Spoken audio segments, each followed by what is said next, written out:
ಬೆಂಗಳೂರಲ್ಲಿ ರಸ್ತೆ ಗುಂಡಿ ಮುಚ್ಚಿಸಿ ಅಶೋಕ್ ಪ್ರತಿಭಟನೆ ಮಾಡಿದ್ದಾರೆ. ಕಾಮಾಖ್ಯ ಬಳಿ ರಿಂಗ್ ರೋಡಲ್ಲಿ ಕೇಸರಿ ಪಡೆಯ ಧರಣಿ ಇತ್ತು. ರಸ್ತೆ ಗುಂಡಿಯನ್ನು ಮುಚ್ಚಿ ರಾಜ್ಯ ಸರ್ಕಾರದ ವಿರುದ್ಧವಾಗಿ ಅಶೋಕ್ ಆಕ್ರೋಶವನ್ನು ಹೊರಹಾಕಿದ್ದಾರೆ. ಅಶೋಕ್, ರವಿ ಸುಬ್ರಹ್ಮಣ್ಯ ಸೇರಿದಂತೆ ಹಲವರು ಇದರಲ್ಲಿ ಭಾಗಿಯಾಗಿದ್ದರು. ಗುದ್ದಲಿ ಹಿಡಿದು ಗುಂಡಿಗೆ ಜಲ್ಲಿ ಪುಡಿಯನ್ನು ಹಾಕಿದ್ರು ಅಶೋಕ್. ಒಂದು ಕಡೆ ರಾಜ್ಯ ಸರ್ಕಾರದ ಬಳಿ ಹಣನೇ ಇಲ್ಲ, ಪಾಪರ್ ಆಗಿಬಿಟ್ಟಿದೆ ಇದು ಅಂತ ರಾಜ್ಯ ಸರ್ಕಾರದ ವಿರುದ್ಧವಾಗಿ ಅಶೋಕ್ ವಾಗ್ದಾಳಿ ಮಾಡಿದ್ದಾರೆ. ನಿಮ್ಮ ಬಳಿ ಹಣ ಇಲ್ಲ ಅಂದರೆ ಓಪನ್ ಆಗಿ ಹೇಳಿಬಿಡಿ, ನಿಮ್ಮ ಹತ್ರ ದುಡ್ಡಿಲ್ವಾ ಓಪನ್ ಆಗಿ ಹೇಳಿಬಿಡಿ. ನಮಗೆ ನೀವು ಮುಚ್ಚಿರ್ತಕ್ಕಂಥ ಗುಂಡಿಗಳ ಲೆಕ್ಕವನ್ನು ಹೇಳ್ತಾ ಇದ್ದೀರಿ, ಆದರೆ ತೆರೆದಿರ್ತಕ್ಕಂಥ ಗುಂಡಿಗಳ ಲೆಕ್ಕವನ್ನು ಮೊದಲು ಹೇಳಿ ನೀವು ಅಂತ ಅಶೋಕ್ ಹೇಳಿದ್ದಾರೆ. ಡಿ.ಕೆ. ಶಿವಕುಮಾರ್ ಅವರೇ, ಬ್ಯಾಟ್ರಿ ಹಿಡಿದುಕೊಂಡು ಟ್ರಂಪ್ ಮನೆ ಮುಂದೆ ಗುಂಡಿ ಇದೆಯಾ ನೋಡ್ಕೊಂಡು ಬಂದುಬಿಡಿ, ಮೊದಲು ನಿಮ್ಮ ಮನೆ ನೋಡ್ಕೊಳ್ಳಿ ಅಂತ ಅಶೋಕ್ ಹೇಳಿದ್ದಾರೆ.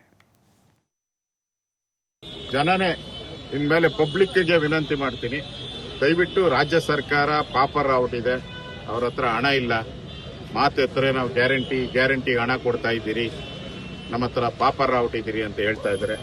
ರಾಜ್ಯದ ಜನತೆ ಎಲ್ಲೆಲ್ಲಿ ಹಳ್ಳ ಬಿದ್ದಿದೆಯೋ, ಗುಂಡಿಗಳು, ರಸ್ತೆ ಗುಂಡಿಗಳು ಬಿದ್ದಿದೆಯೋ ಅದನ್ನೆಲ್ಲ ನಾವೇ ಮುಚ್ಚೋಣ, ನಾವು ಸಹಕಾರ ಮಾಡ್ತೀರಿ. ರಾಜ್ಯದ ಜನನೂ ಕೂಡ ಸಹಕಾರ ಮಾಡಿ ನಿಮ್ಮ ರಸ್ತೆಗಳಲ್ಲಿ ಬಿದ್ದಿರುವಂಥ ಗುಂಡಿಗಳನ್ನ ನಾವೇ ಮುಚ್ಚುವಂತ ಪರಿಸ್ಥಿತಿ ಇವತ್ತು ರಾಜ್ಯದಲ್ಲಿ.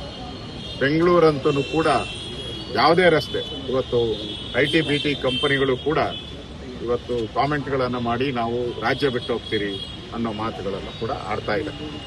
ಇನ್ನೊಂದು ಕಡೆ ಡಿ.ಕೆ. ಶಿವಕುಮಾರ್ ಅವರು ಪ್ರಧಾನಿ ಅವರ ಮನೆ ಮುಂದೆನೆ ಬಿದ್ದಿದೆ. ಸನ್ಮಾನ್ಯ ಡಿ.ಕೆ. ಶಿವಕುಮಾರ್ ಅವರೇ ಸದ್ಯಕ್ಕೆ ಬ್ಯಾಟ್ರಿ ಒಂದು ತಗೊಂಡು ಫ್ಲೈಟ್ ಹತ್ಬಿಟ್ಟು ಅಮೆರಿಕಾಗ ಹೋಗಿ ಟ್ರಂಪ್ ಮನೆ ಮುಂದೆ ಏನಾದ್ರೂ ಬಿದ್ದಿದೆಯಾ ನೋಡ್ಕೊಂಡ್ ಬಂದಿರೋದು. ಫಸ್ಟ್ ನಿಮ್ಮದ್ ನೋಡ್ರಿ, ನಿಮ್ಮನ್ನ ಜನ ಆಯ್ಕೆ ಮಾಡಿರೋ ಅಂಥದ್ದು ನೀವೇನ್ ಮಾಡ್ತಾ ಇದ್ದೀರಾ ಅಂತ. ಮೋದಿ ಅವರು ಏನ್ ಮಾಡ್ತಾ ಇದ್ದಾರೆ, ಟ್ರಂಪ್ ಏನ್ ಮಾಡ್ತಾ ಇದ್ದಾರೆ, ಅದನ್ನೆಲ್ಲ ಹೇಳಕ್ಕೆ ನೀವು ಅಧಿಕಾರದಲ್ಲಿ ಇರುವಂತದ್ದು. ಅಧಿಕಾರ ಕೊಟ್ಟಿರೋದು ಜನ, ನೀ ಏನ್ ಮಾಡ್ತೀಯ ಅಂತ ಕೇಳಕ್ಕೆ ಜನ ಕೊಟ್ಟಿರೋದು.